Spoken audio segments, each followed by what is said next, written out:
కొత్త భార్య పెండ అంటే ఇంటి లాలు తీసిరంట అన్నట్టు రేవంతం సార్ది కూడా 4 రోజులు అయితే ఇంకా 6 నెలలు కానీ నాకు ఇల్లు కావాలి ఇల్లు కావాలి ఇల్లు కావాలి అని పెడుతున్నాడు.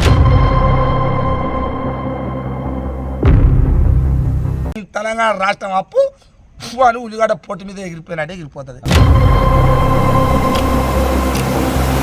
దేశంలో ఎక్కడ లేదు రికార్డుల ఈ తెలంగాణ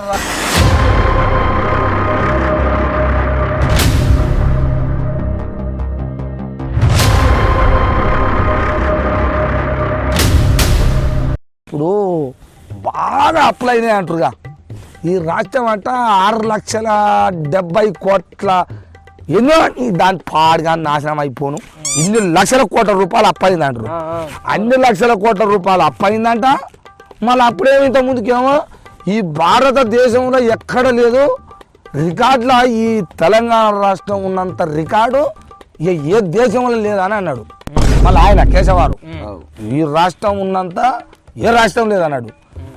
అంత అభివృద్ధి అయ్యింది అప్పుడే ఇంకా పనే లేదన్నారు. అంతా అయిపోయింది అన్నారు. ఇప్పుడేమో ఓడు నాకు ఇల్లు కావాలి ఇల్లు కావాలి ఇల్లు కావాలి అని పెడుతుడు. ఇండ్లు అప్పుడే వచ్చా అభివృద్ధి అప్పుడు చేసినట్టేనా నువ్వు. ఇప్పుడు ఇండ్లు దరఖాస్తులు పెట్టుకుంటారుగా మాట. అప్పుడే అందరికి ఉద్యోగాలు వచ్చాయి, అందరికి డెవలప్ అయ్యాయి తెలంగాణ. ఇప్పుడు ఎందుకు మళ్ళా కావాలంటారు. అప్పుడే రేషన్ కార్డులు అన్నీ వచ్చాయి, ఇప్పుడు ఎందుకు రేషన్ కార్డు కావాలంటారు వీళ్ళు. ఇది ఎక్కడ ముచ్చట. అప్పుడు డెవలప్ అయిందే కదా ఆల్రెడీ. అంతా మాయ మాటలలో చూపించండు డెవలప్ అయింది అన్నట్టుగా. ప్రజలన్నీ మీ కాడ పెట్టుకొని ₹1,00,00,000 రూపాయలు అప్పయిందని చెప్పట్లా. ఒక్కొక్క ఎమ్మెల్యే కాడ ఒక్కొక్క ఎంపీ కాడ మొన్న అది ఈ నామినేషన్ వేసి పోటీ చేసేటప్పుడు లెక్క అడుగుతుందంటగా గవర్నమెంట్. మొత్తం చూపించాలి ఆస్తులు ఎంత ఉంటాయని. ఆ చూపించినప్పుడు అట ఒక్కొక్క ఆయన కాడ నా కాడ 340 కోట్లు ఉన్నాయి, నా కాడ 140 ఉన్నాయి, 250 ఉన్నాయి అన్నారట. ఇవన్నీ ఎక్కడ ఇట్లా అవన్నీ కుప్పకు వచ్చి ఒక కాడ వేస్తే తెలంగాణ రాష్ట్రం అప్పు అని ఉల్లిగడ్డ పొట్టు మీద ఎగిరిపోయినట్టే ఎగిరిపోతుంది. కరెక్టే కదమ్మా. అప్పులు ఆడని అప్పుల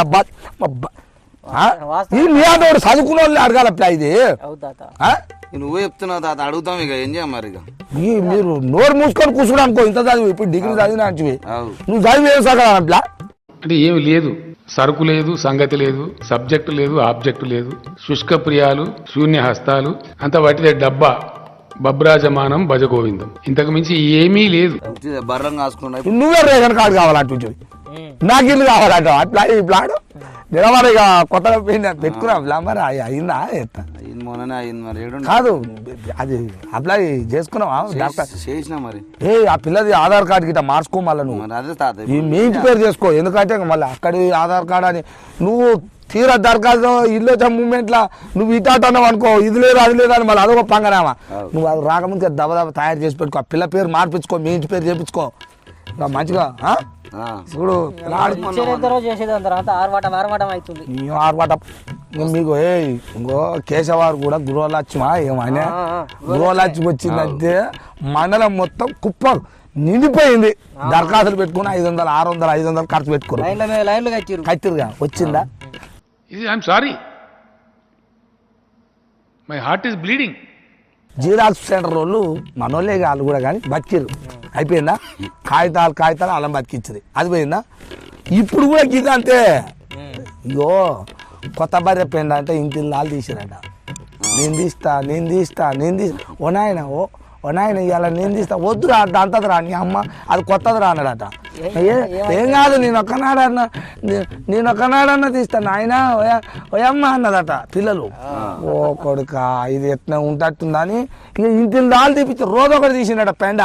తీయంగా ఊరుకుంటుంది. అదే జారిపోయిందట ఒకటే నాడు. అప్పుడు అర్థమైందట ఓ అమ్మ ఇంత పని చేసిన అదరా బజ పాడుగా 70,000 పెట్టుకోడికి వచ్చి గారు అనుకున్నట. అన్నట్టు రేవంతం సార్ది కూడా 4 రోజులు అయితే ఇంకా 6 నెలలు కానీ జర్ర ముందరకు సాగడి అప్పుడు తెలుస్తుంది. గట్టుంది కాదు వేపులా ఏదో ఇక గుడ్డితో పెట్టిదో కానీ మొత్తం మీద అయితే మీరు చేసి అయితే పెట్టుకోరా. ఓ రాయి వేస్తుడు రాదు ఇట్లా తలగనే వచ్చు, లేకపోతే లేకపోతే అయ్యేదే ఉంది ప్లా.